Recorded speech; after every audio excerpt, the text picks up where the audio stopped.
Welcome back, Yard Talk. This is our first interview of 2025.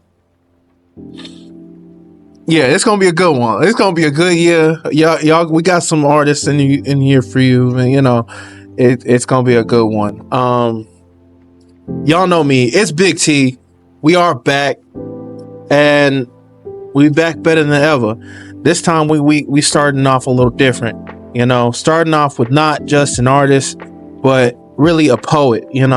Poetry is at the core of every artist, and I love poetry. Poetry goes is deep in the roots of the culture of the world, and it ain't ever gonna die. It's never gonna die. But without further ado, I'm gonna go ahead and pass the microphone to the lovely guest that we have here today. Let her introduce herself and let her talk her shit. I know she has a story to tell, and we are here for it. Hey, Tier. Thank you for having me. Hello, everybody in the stratosphere of the internet world. My name is Neo Soul. I am an artist straight up from Brooklyn, New York, born and raised. I am an extraordinary poet. Okay, let's talk about the spoken word. I've been doing spoken word since I was 14.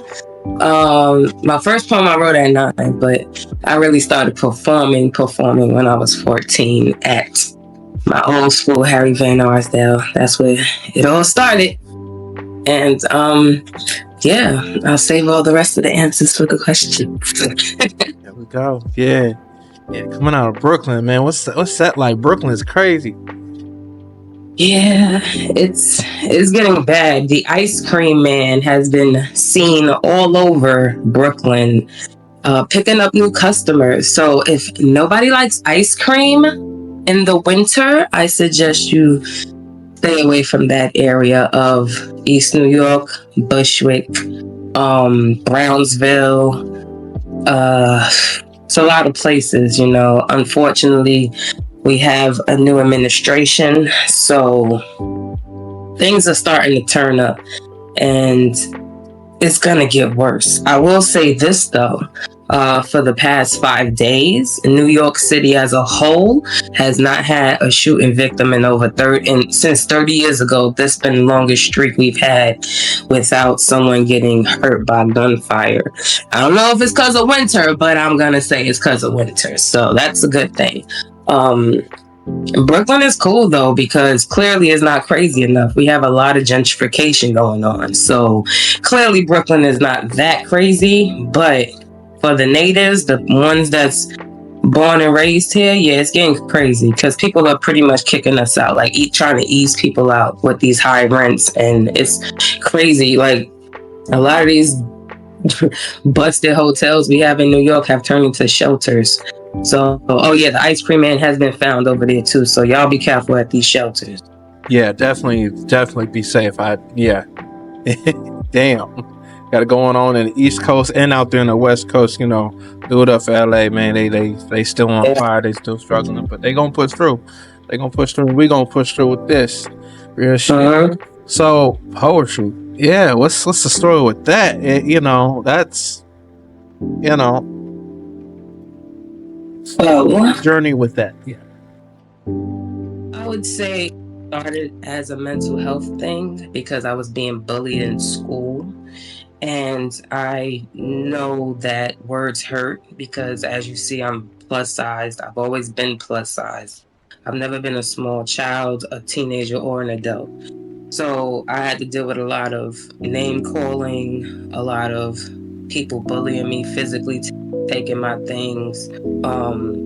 They wouldn't physically try to, push me, but for the ones that did, I definitely reacted.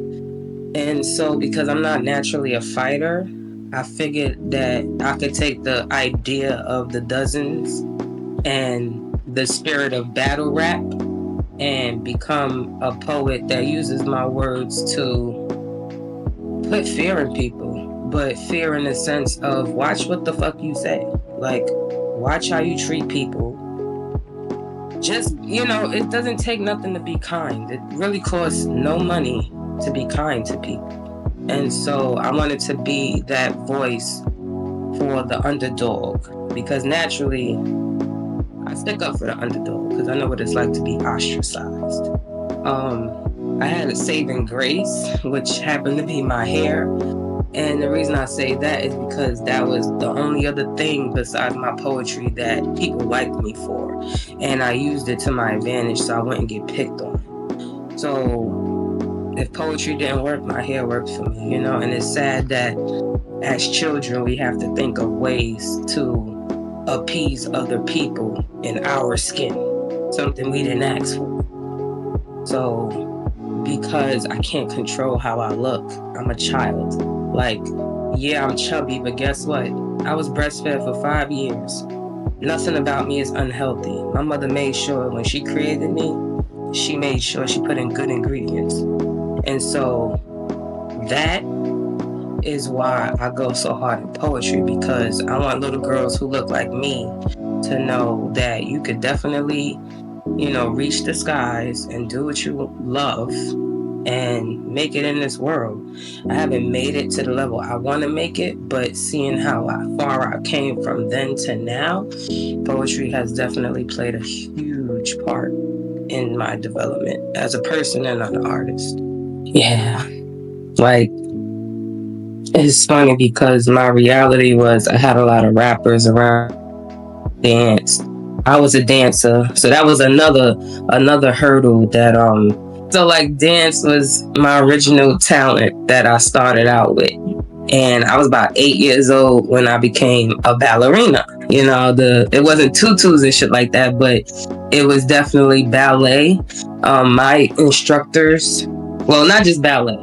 It was ballet, tap, modern, jazz, hip hop, praise dance at the church that was like the foundation spot where everybody met up at St. Paul's Community Baptist Church in Brooklyn.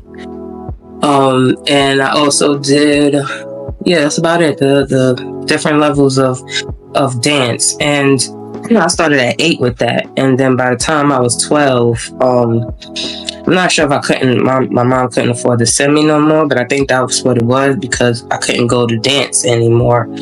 And at that time, I was actually a principal dancer, meaning I was one of their main stars, and I was chubby, as you see. Like I said, I've never been a small child, so I always made strides and I jumped hurdles that I didn't even know existed, but I had no problem doing it. So when dance stopped, we give it a couple years, I meet my first real crush and have my little first emotional boy moment, and the bullying my freshman year of high school, and now here comes, you know, me as a poet. At the time, I didn't know what spoken word was, so it was listed as poetry every time I would perform it.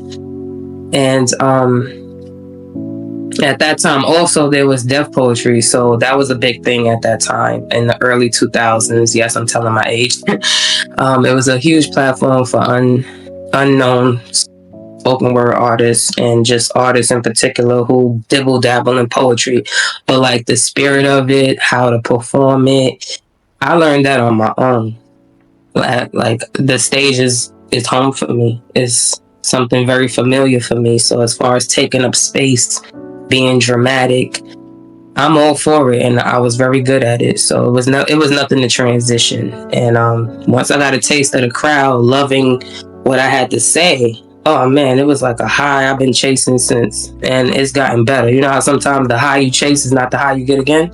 Oh no, my high been getting better since, and better and better. Yeah, that's good. That's good. You gotta keep that skillet hot every second, every moment, you know. Gotta keep cooking good food. Yeah, whip it up in the kitchen.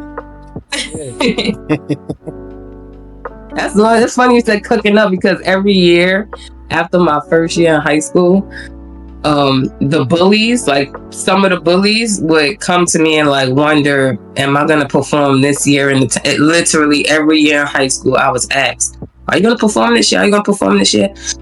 And it wasn't they was asking because they was scared. I think they was really intrigued and impressed. And at that point it was like, all right, we gotta stop fucking with her. And they found other things to bother me about, but that part right there kept people on their toes, and really had them their head on the swivel, like they didn't know which angle I was gonna come from. So that was the beauty of it. The words do hurt, and that was my point. Yeah, and your enemies are your biggest fans. That's another thing. That was the shocker. Like, my biggest adversaries and people that I just don't really mess with like that, like on a regular day, I would not sit with them at lunch. They were my biggest supporters, and people I knew, you know, they hear poetry, they thinking bongos and incense and cafe time and shades at nighttime, and no, it was nothing like that. So yeah, you're right. Now, take note, guys, on where I met this one. It's not your normal average scrolling on Instagram and whatnot. I wish it was, but hey, honestly, I got a chance to see her perform at the Sura Ali Black Like Me event in Brooklyn, and it was great. It was great. And will I be attending another show? Hell yeah. Will I be clapping it up for her? Hell yeah.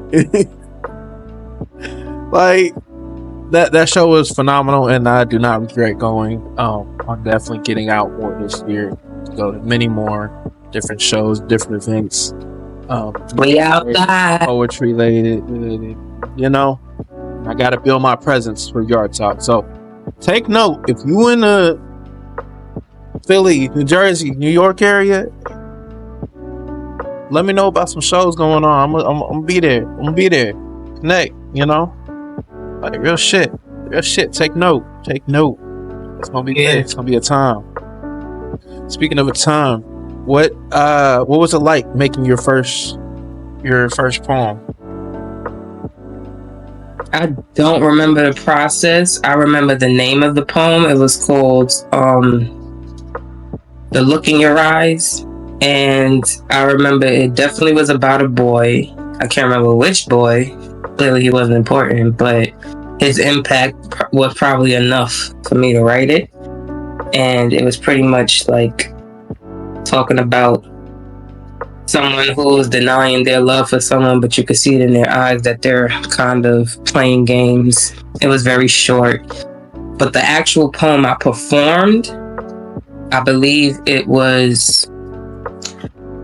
might have been Looking in Your Eyes, but it might have been Too Blind to See, which I wrote at like 15, 16 for two friends of mine who happened to be in a very abusive relationship, and we was only teenagers. You know, I was about 15, they was about 16, 17. So, you know, children abusing children, you know, it was crazy that to see, because I didn't grow up in a household like that. Like, anybody put hands on anybody, you get hands put on you. So it was never one where women were getting abused in front of me that I saw. So my examples that I had was the examples that fought back. So I didn't understand domestic violence at that time.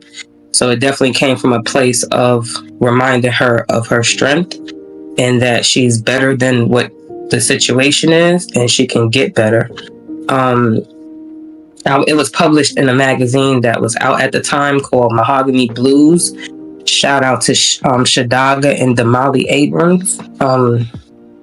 They were the ones who were like pretty much the hands-on behind the scenes people that controlled the magazine, and they at that time used to interview a lot of independent artists. So that poem actually made it in the magazine. I still got the magazine the very first time I got published. So yeah, that experience of saying that first piece, like I said, I don't remember which poem I did. I just remember the reaction I got from the audience, which was a literal standing ovation. Like, I saw people hop out their seats. And I was like, whoa.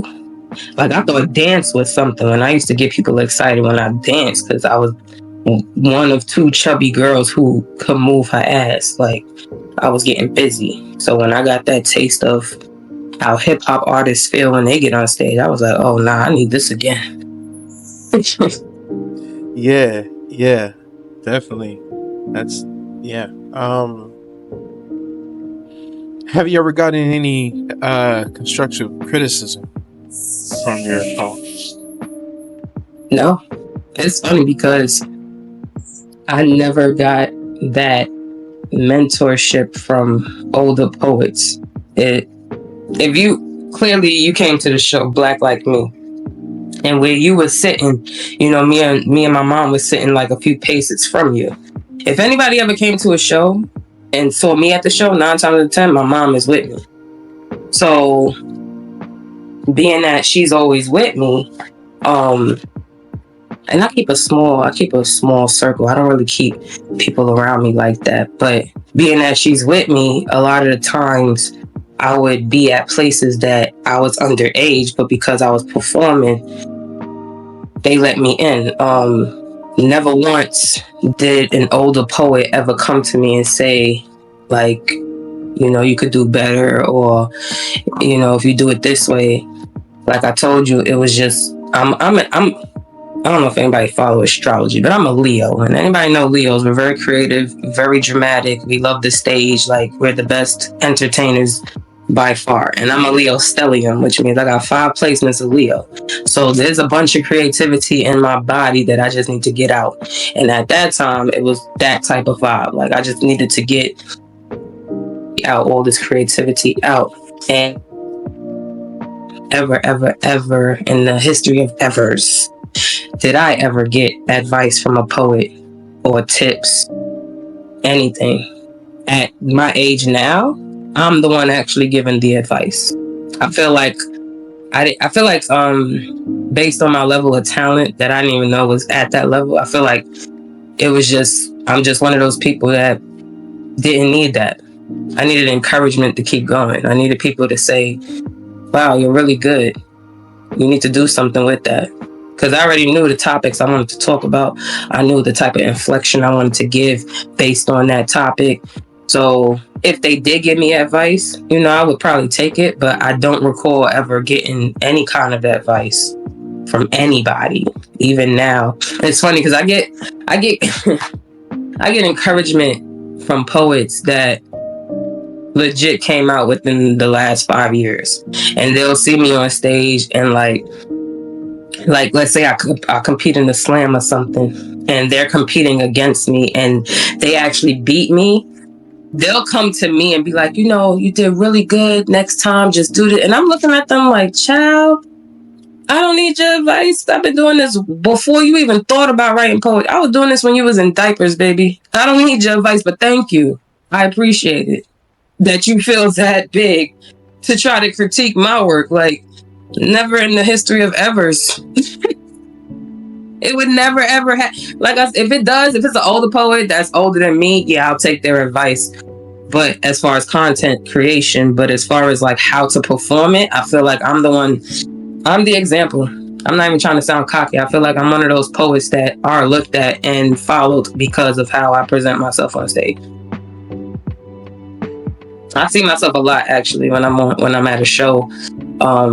There's people I've coached that have taken my formula and tried to make it their own. But you know, there's orange juice and then there's oranges. Can't be better than the fruit, you know? Yeah. And I know for sure that your music has helped a lot of people in different ways and affected people in different ways emotionally. I don't make music yet. Yeah. I make fun.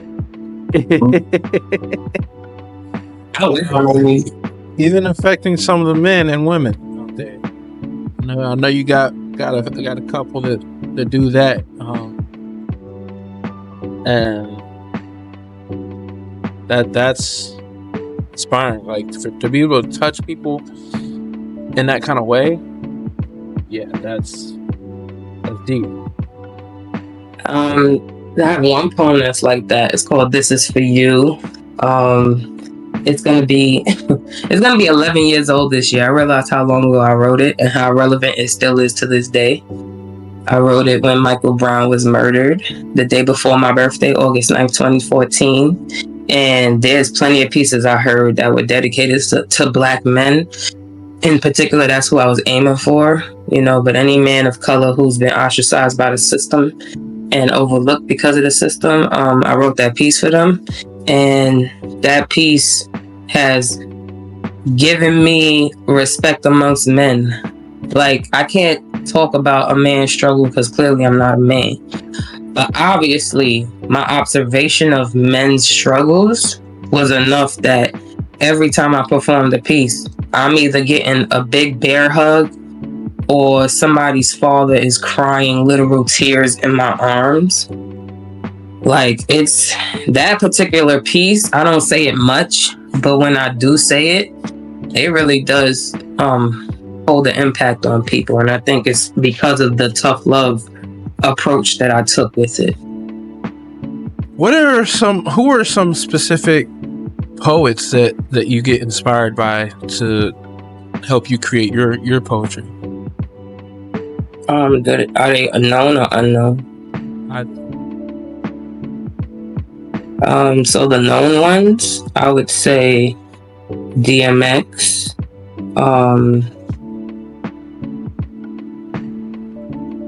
DMX. He's the only poet for me as far as mainstream goes. Even though he's a hip hop I'm saying he is, like, he's still here, but he was a hip hop artist. But I feel like the moments when he used to do spoken word, that was definitely a big influence on me. He's the one I really channel his energy, that fiery Sagittarius energy of him. Yeah, I would say just DMX. I don't really know. Lauryn Hill, maybe, but I grew up on DMX. I used to write his lyrics and study them and his mannerisms and just his whole fuck you attitude, and pretty much boiled a little bit of that up into neo soul. Unknowns, Honest Abe, King Kamayera, Shay the Poet, The Real. They have Symbolic Night. Smooth Baby is pretty dope. Chev from Atlanta. David Roberts, also known as D Black. He's a phenomenal actor who has been, his foot has been in Hollywood for a very long time. So you definitely have seen him on your TV or streaming device somewhere. I'm sure I'm missing some people. Oh, Sura Ali. She originally started as a spoken word artist before she branched off into music. So Black Like Me was a platform for Black poets and creatives to come and talk their Black shit. And like I said, I think there's more that I'm missing, but that's only because a lot of them I haven't met yet. So I'm pretty sure there's poets out there that when I go to these states that I plan to go to, they'll inspire me. And inspiration is very rare to inspire me. So if you got me praising you when it's supposed to be my time to shine, you got it. And there's very few people I get like that with. Oh, and myself. Yeah. Duh. Yeah. Myself. You definitely have a lot of different situations. I love that. Where do you see yourself in 10 years? I see myself being a mom and actually having my child on stage with me. I see myself traveling the world, being internationally known.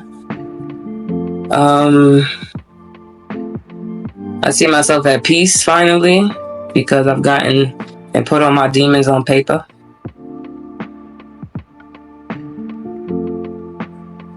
Oh man, I don't know, because the future is very unpredictable. You could think, what's the line? You have a plan and God laughs. God been laughing at me for a long time, so that's why I don't even think that far ahead. I think in the moment, and right now in this moment, I just want to travel more, meet more people, be in rooms that last year I probably wouldn't have been able to be in, simply because of my talent and my grit and my grind. Yeah, I want to do what I love and bring my family with me. Definitely. I can see that. If you got the chance to direct and write a TV show,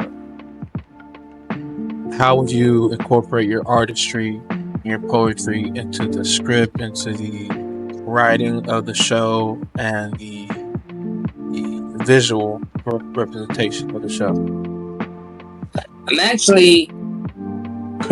I was actually asked to play a part in a online web series that someone's developing. I'm not going to give their ideas so nobody steal it, but part of that is me revealing that I'm a poet on the side.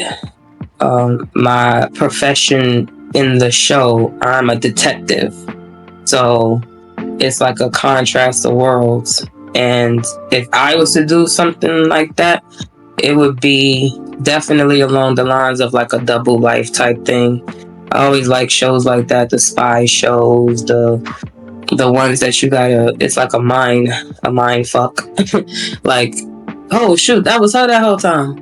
But I would do something like a show based on my life growing up, literally, because I have a lot of funny moments as a child. My family is full of comedians.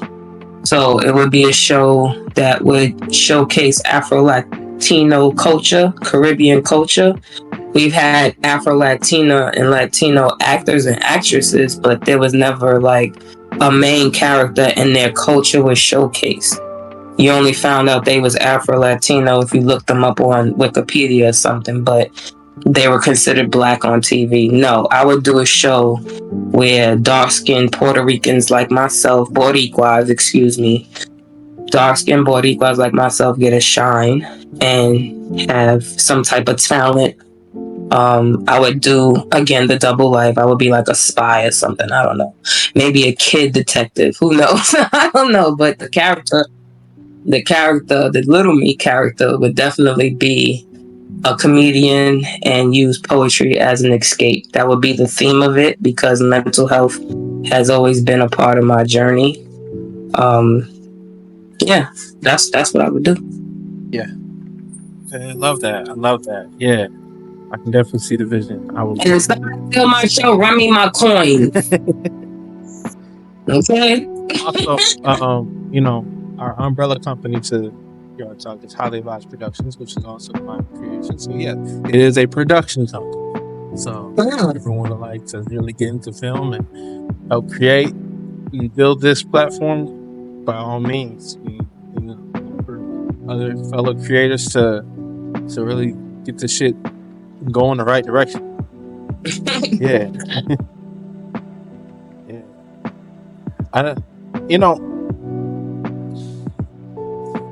There's definitely marketing in the music industry, but what's the marketing like for both? It's different because like you could put your stuff on like SoundCloud and Spotify and things like that, but you would have to, I guess, find your niche audience or be like on project so people can want to look for more stuff.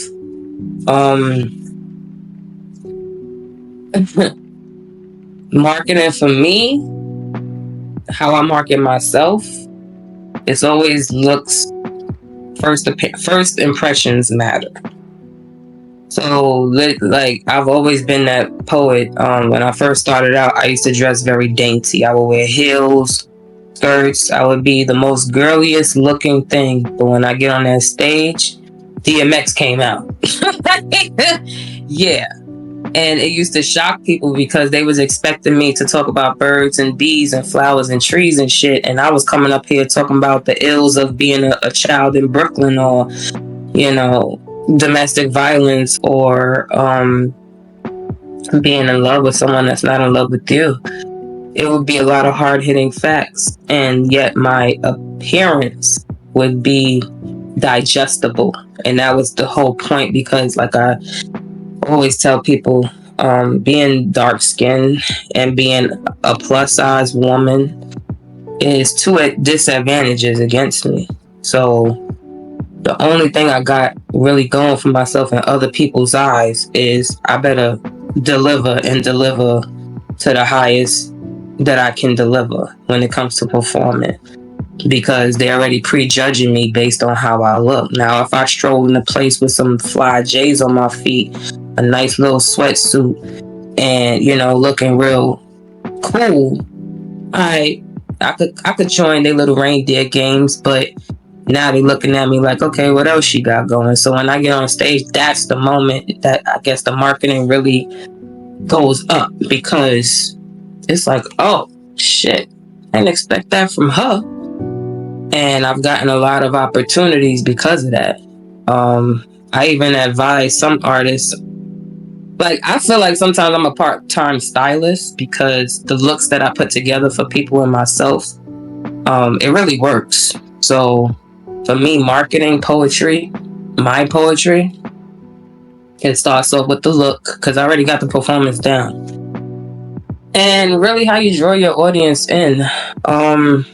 A lot of footwork, a lot of word of mouth. We're in the age of digital technology and all of that, but it still wouldn't hurt to be in rooms and introduce yourself to people and get to know people. Right now I'm working with a producer who's showing me how to market online through different platforms. So that's the part I don't have down. But as far as likability and getting people to be drawn into who I am, I got that down with just my outfits alone. I'm not worried about the poetry. I do that at home. I do all the mistakes and the bloopers at home. So not that I don't make mistakes on stage, but by the time I hit the stage, I'm really trying to wow the crowd. And it starts with my outfit. Yes, it does. Yeah. You know, presentation is key. Presentation is key. You see how they be plating those fancy ass plates at different restaurants, and that should be like $500 for like little bitty. Mm-hmm. The money's in the presentation. That's where it's at. Not only that, a lot of times the food that you eat, and these people train to cut it a certain way. Like with Japanese food, there's certain chefs that are only trained to skin, I think it's lionfish, the poisonous one, that they have to like cut it a certain way, and they have to go to school for years to learn how to cut it, because if you cut it wrong and feed it to someone, you can poison them. So it's almost like that. Everybody can do this. It's not meant for everybody. Not everybody can do it. No. It's funny because people I think that can really get on stage and do something, they be looking at me like, I can't do that. I'm like, what? It's nothing to me. It's a piece of cake. And they looking at me like, I can't do that. How do you do it? And it's like, I don't understand stage fright. I do get nervous before I go on stage because I really want to make a good impression on people. But as far as like being scared to be on stage, that's never been an issue for me. Speaking of stage presence, what else do you do to prepare? I sing in the shower. That's where a lot of my creativity garners itself, my thoughts. That's my moment to really decompress and either fix something that I don't like in my performance or add something. A lot of time in the mirror, not just doing my hair, but literally facing myself. Like, I have a piece called Basquiat's Art. You saw it at the Sura Ali show. That piece is my actual life story that I was so scared to tell, because in the spirit of authenticity, I didn't want people to think that I was faking the funk this whole time. And it really was, I just didn't want to be judged, because it's almost like when people ask me where I'm from and I'm like, I'm black. And then when they find out that my dad's side is from Puerto Rico, it's like, oh, that's why your hair, it looks like that. And it's like, no, it's not why my hair looks like that. So authenticity.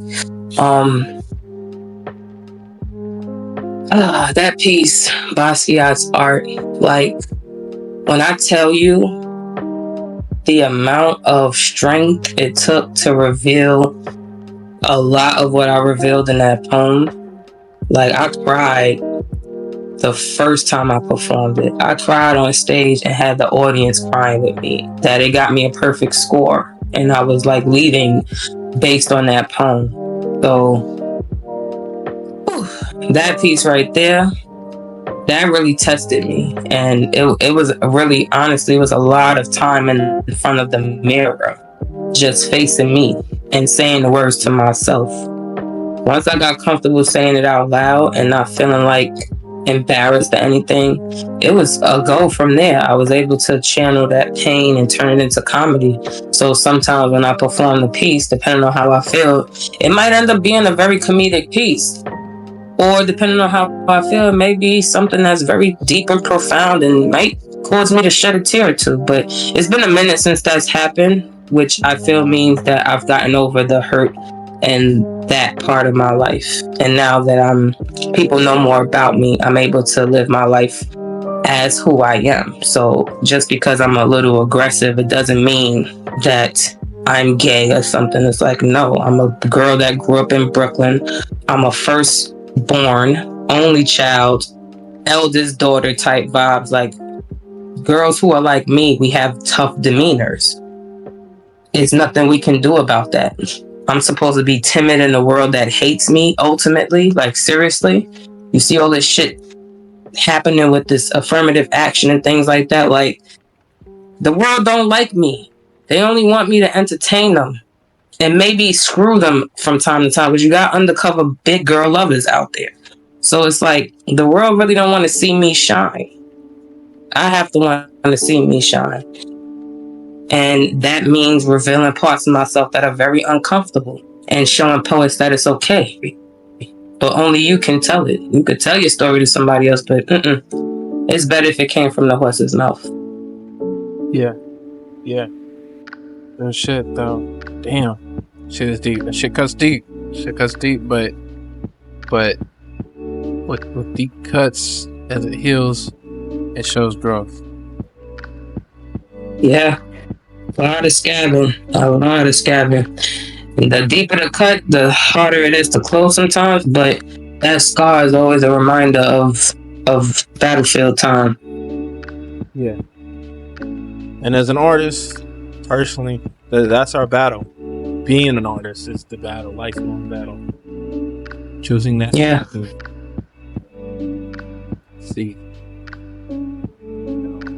Like, believing in yourself is a battle in itself. Like, really going hard about what you do as an artist and having people believe in you, that's a battle sometimes. Like, you know how many people, by the time I hit college and I had graduated with my degree back in 2011, at that age I was 24. So when I graduated and people who knew me from high school, when they realized I still do poetry, the famous line was, "You still do poetry? That's for kids. Like, I gave that up in high school. I don't do that no more. That's immature, blah, blah, blah." And I'm like, in my heart, I knew poetry was going to be where it's at right now. I used to always say, I'm going to get me a Grammy. Why not? And look what's happening. I don't feel I caused, you know how sometimes you speak things into existence. I don't think I'm the one that spoke it into existence, but I do believe that me thinking it and believing in it, and I'm sure other poets have thought it and believed in it, made it come to fruition. And so, no, we're not in the shadows no more. Now we can be seen for who we are. Yeah. I love that. We have gotten a lot from you, from a lot of your stories, and a lot about yourself, and a lot of your interests, and how it plays a part in who you are and what your craft is. And that's what we are here for. But we're also, seeing what other light you can shed upon others, and new ideas to share, and not only that, after these last few questions, we all know what comes next. First thing comes to mind at the end, before that, versus series, and then first finish the lyric. It's gonna be lit. It's gonna be a vibe. We know how we do over here at Yard Talk, and we are gonna close out after those 3 segments. But this really brings down the question of what's been some advice that you would have for other poets, other artists, other creators, or even just life advice. Believe in yourself, heavy. Believe that you already made it. Envision yourself, like, really feel yourself on that stage or in front of that camera or in that booth with the top producer that you love. Like, you have to really see yourself there, because time is not past or future. Time is right now where you at, because you're in the sense of it all. So there is no, when you look behind, there's a past. Like, no, because as I've been taught, if you don't go to sleep, time continues on. There is no literal concept of night and day. We came up with that. So if you go to sleep, yeah, there's night and day. But if you don't, and it continues on, so you're constantly evolving. You're constantly in motion. You're constantly doing things to better your development as a person. And my best advice would be to believe in yourself, believe in your art. Know that the words that you spew can either uplift or kill, because the tongue is life and death. You can speak things into existence, and you can definitely terminate things. How many times have we gotten in trouble for talking out our mouths, right? We've lost out on opportunities that would have bettered our situation just based off our attitude. Sometimes, it's called discernment. Have the discernment, the ability to discern whether a stage is worth your time or not. If you're just starting out, literally yesterday was your first time doing poetry, hit every stage you can hit. Hit every fucking stage you can hit. Somebody's gonna like what you gotta say. Now, if you've been out since I've been out, or not even as long as I've been out, but if you've been doing it maybe 5-10 years, my best advice would be, don't stop when times get stagnant, when you get writer's block. Hang around children and animals. Sit in the park. I'm not really big on nature stuff, but I do know that the moments that I had just sitting and thinking, came up with a little inspiration. Listen to your favorite music. Watch your favorite shows from childhood. Feed your inner child, because that's what really, really wants to be out there. It's not you, it's your inner child. Like, the dreams and hopes start when we children. I mean, we do have newer dreams and hopes when we're adults, but as children, we always think the bigger picture. So feed your inner child, do what you love, exercise, eat healthier, go to sleep. All those things matter, because you need a clear mind. Research topics if you're not sure. Study the dictionary. I do that too. If I'm not sure of a word and it'll pop up in my head, like my superhero piece when I talked about being Wolverine, the master of convalescence, that line popped up in my head and I didn't even know what the meaning of convalescence was, but I knew what I wanted to say, which was basically all my enemies formed against me never prospered. And the meaning of convalescence is basically someone who heals from injury slowly and efficiently. And what did Logan do? Every weapon against him never prospered. He healed. So think about it like that. Never take the daggers personal, because if they don't like you, that means you're making an impact. If they steal your formula, it's okay. You got the juice. They can never beat you. Pray about it. If you're into praying, if you're religious or whatever, pray about it. If you're not religious and you call on your ancestors, call on your ancestors. But really, really have the courage to do everything that I just listed. Don't listen to naysayers. People that be like, oh, you can't do that. That's because they can't do it. And how many people told me that poetry is whack? And look where we at now. So heavily believe in yourself and watch what you say, because you can either make or break your own self just with your attitude alone. Oh, and demand your pay. If you're a poet, No, I'm dead ass, because I need this to be out there on this interview for the record. If you've been doing poetry as long as I have, and you a slam champion as I am, and people want your services, and you feel like you're worth charging, charge.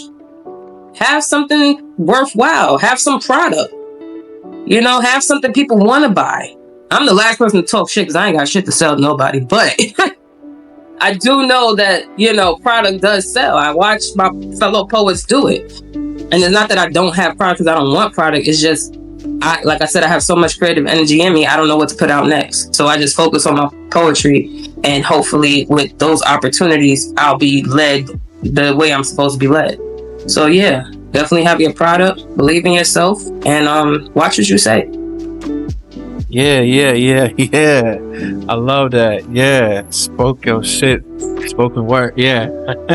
Yeah. Okay. Y'all take note of that, man. Real shit. Yeah. You know what? While y'all at it, like, subscribe. Like and subscribe. Share this with other poets, other artists, other creators.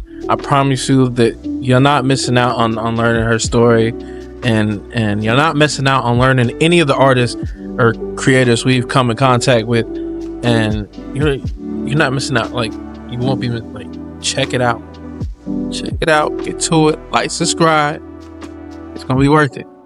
But now that moves us on to finish the lyrics.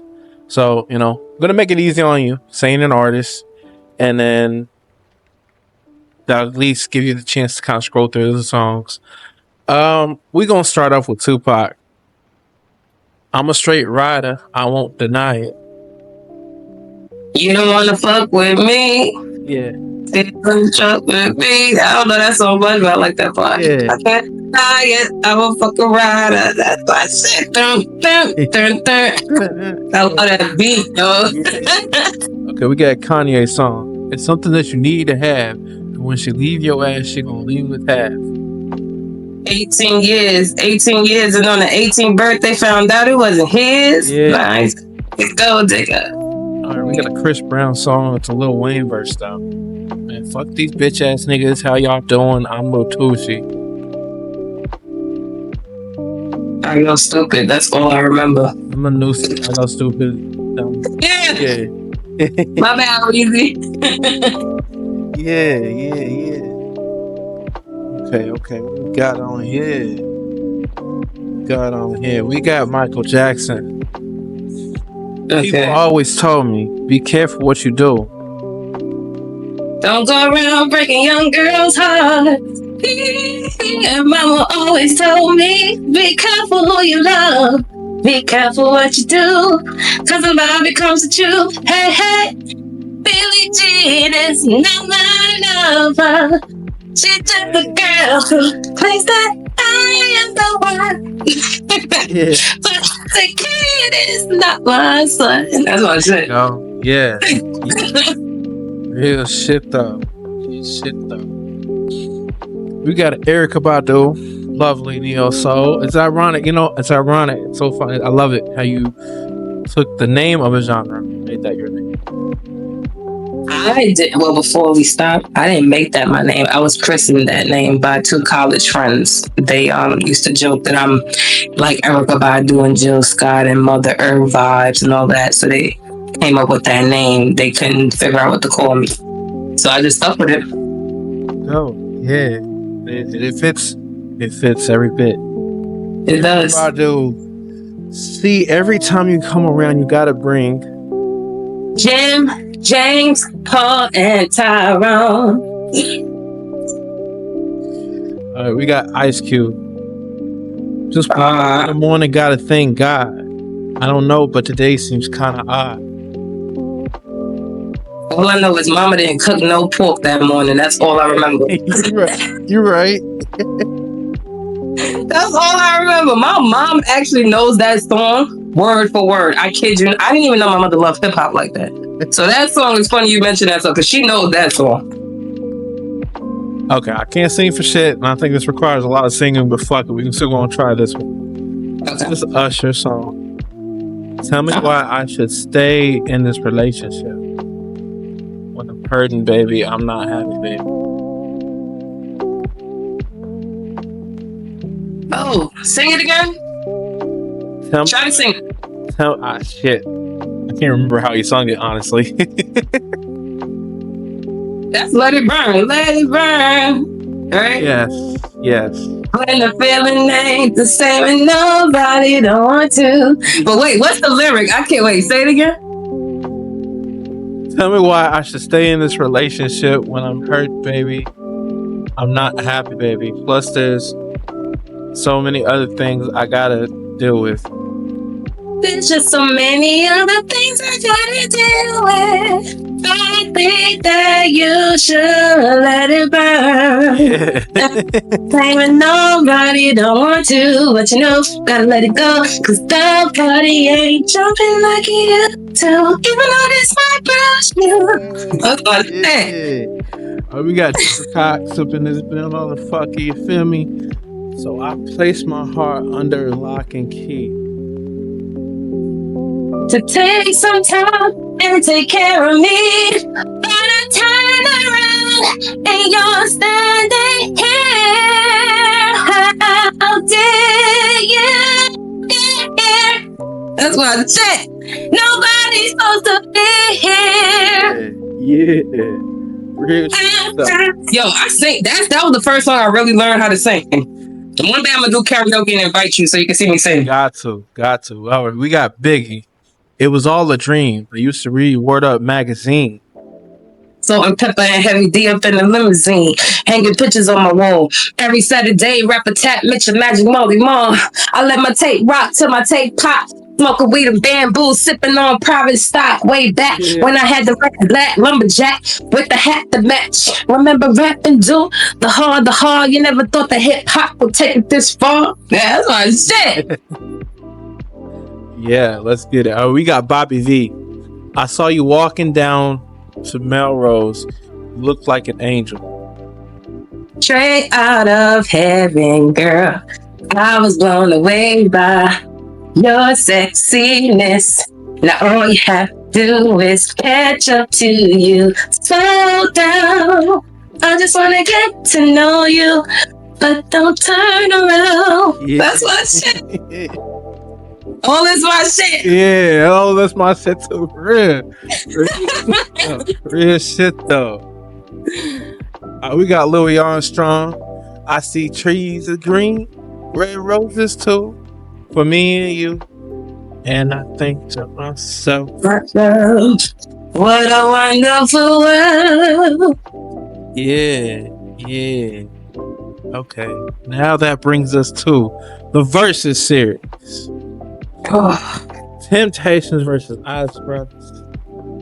Honestly, Brothers, baby. Yeah. NWA, Wu-Tang.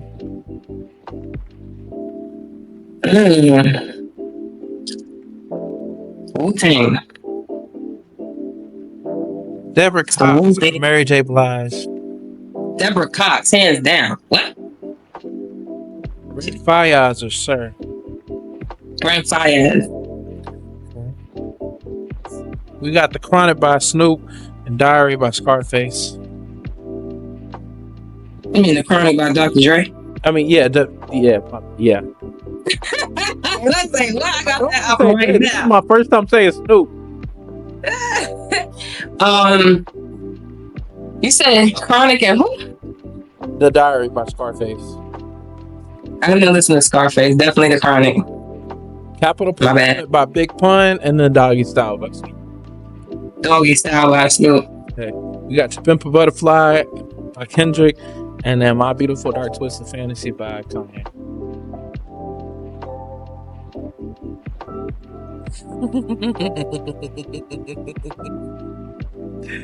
Sensational.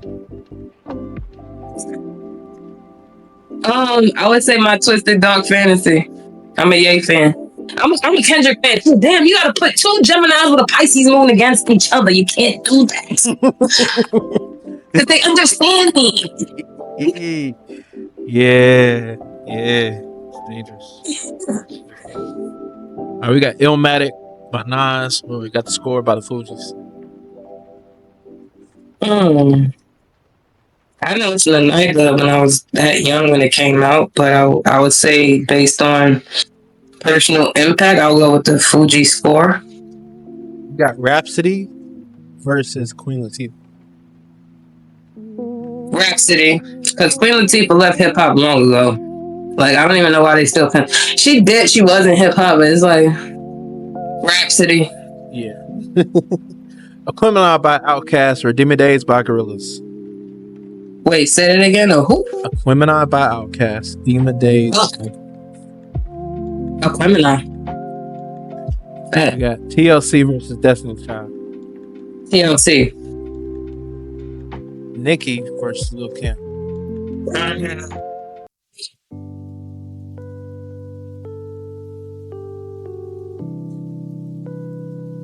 This is gonna not go over well with my friends because they hate me for saying this, but I gotta go with Big Mama.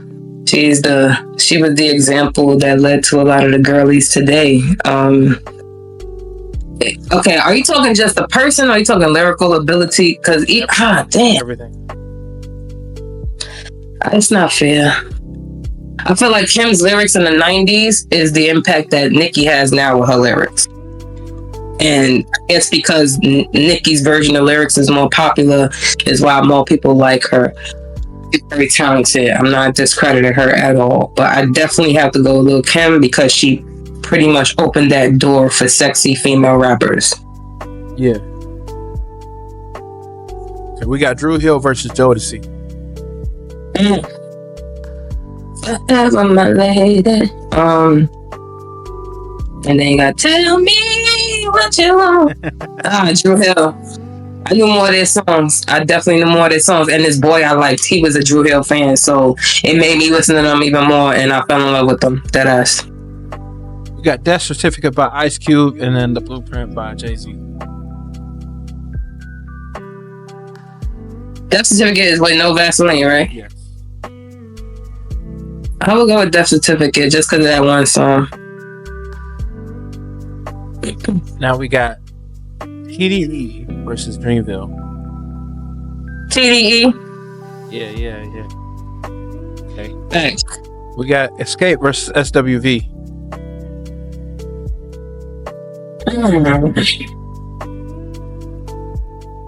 SWV because Coco, literally that first verse of Weak, I don't know what it is. That part, her voice was the first voice I ever heard and stopped. I was 5 years old and was like, who is that? Because her voice was booming through the amusement park. Yeah. I'll never forget the first time I heard Coco, and that was my first offense. Yeah, SWV all the way. We got Michael Jackson versus Prince. I knew that was coming.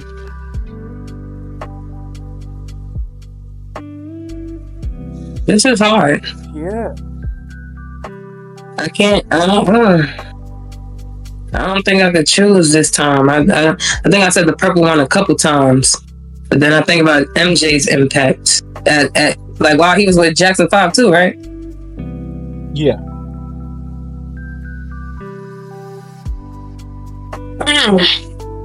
I think I'm gonna go with the purple one again.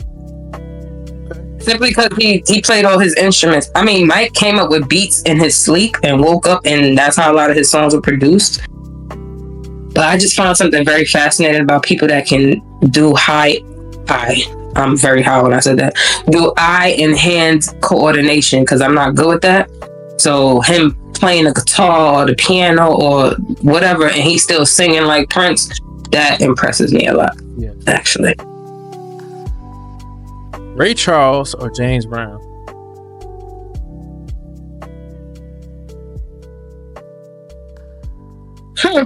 One I grew up on and fell in love with, which is James Brown. The other one I learned about as an adult and fell in love with him.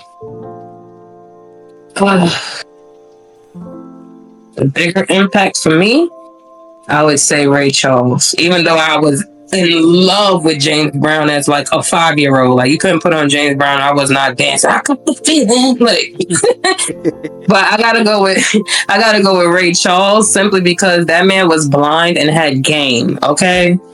And was shit handicap about him. He just couldn't see. Yeah. Real shit though. Right? Okay. Feeling rich and shit. He would have denied me because he'd be like, oh my God. I'm like, hell no. Nah, I love Drake. Queen versus Elton John. Queen. There we go. Yeah, Johnny Cash versus Elvis. I'm gonna have to go with Elvis again. Follow that dream. Facts. That song makes me cry every time. I know a lot of people think, oh, was he really raised by black? Yeah, you gotta think about it. Think about the time period. He was raised in Memphis. Memphis is black folk. He didn't steal that shit. He was raised around that shit. So of course, he's going to adopt and adapt some of the same musical talents as those around. So you saw the movie, right? Yeah. I was shocked to know that they was all friends. It makes I sense. thought He's around Memphis. He lives in Memphis. Of course, he knows these folk. I didn't realize, like, I'm watching the movie. I said, oh shit, they knew he was singing their music, and they, like, that was their only way to get their music out there. They was like, fuck it, sing out. Like, that's what I took from it. I don't know if that's what the words were, but that's what I took. Hey, it was helping their career too, you know. That's what I'm saying. Like, they was like, well, shit, it's gonna help my career. Fuck it, do it. I don't care, but not realizing the implications of it, because now the whole world thinks he's the king of rock and roll, and he's not. Yeah, no. But I will still go with Elvis, though. Definitely. Now that brings us to first thing comes to mind. Pretty simple. One word, one thought. Color. Purple. Place. Brooklyn. Country. Africa. Food. Mexican. Smell. My man wearing cologne. Sound. A baby or a child laughing, giggling. Yeah, song.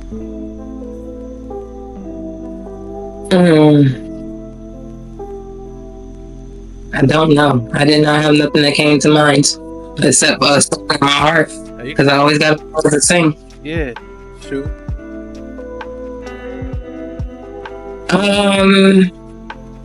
Steve Madden's Team. The Knicks, baby. And Hero. Little me.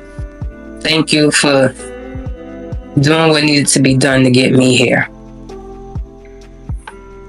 Now, that brings us to the end of the interview. I'm glad we finally got here. My first of the last couple questions to you is what's next for the great Neo Soul? Well, I have a few shows lined up. I just added another show in February, so I'm booked and busy, child. I'm booked all the way up until March 29th. So, I have a show on the 8th for Black Love Edition. Shout out to The Real, Mr. Truth and Jokes. It'll be at 1114 Fulton Street at Indigo. Check my page. I'm gonna say my page at the end. I have a show on the 15th. Shout out to Spoken P. I have a show on. I may be at Black Like Me on the 22nd. Still up in the air, but that should be on the table. And I definitely have a show on the 23rd featuring myself and Ken Jones Comedy, hosted by Walt from Black Ink. Yes, that Black Ink. Is going to be in Harlem at Comedy in Harlem, and it's going to be February 23rd. Tickets are definitely on sale. I will be posting the flyer and the link. Follow my channel, because a lot of the stuff that I don't talk about ahead of time will be there first for people who follow my channel. So if you're not following my channel, you're going to find out when everybody else find out. But definitely follow my channel at The Real Neo Soul on Instagram. That's my page, at The Real Neo Soul on Instagram. Oh, I have a slam that I'm going to be in, actually closer to you, in Jersey. So hopefully you'll pop out to that one. I'm going to be in Pennsgrove, Jersey. I'm going to be there on the 1st of March. And then on the 29th, I'm going to be featuring with my sis, Kashima.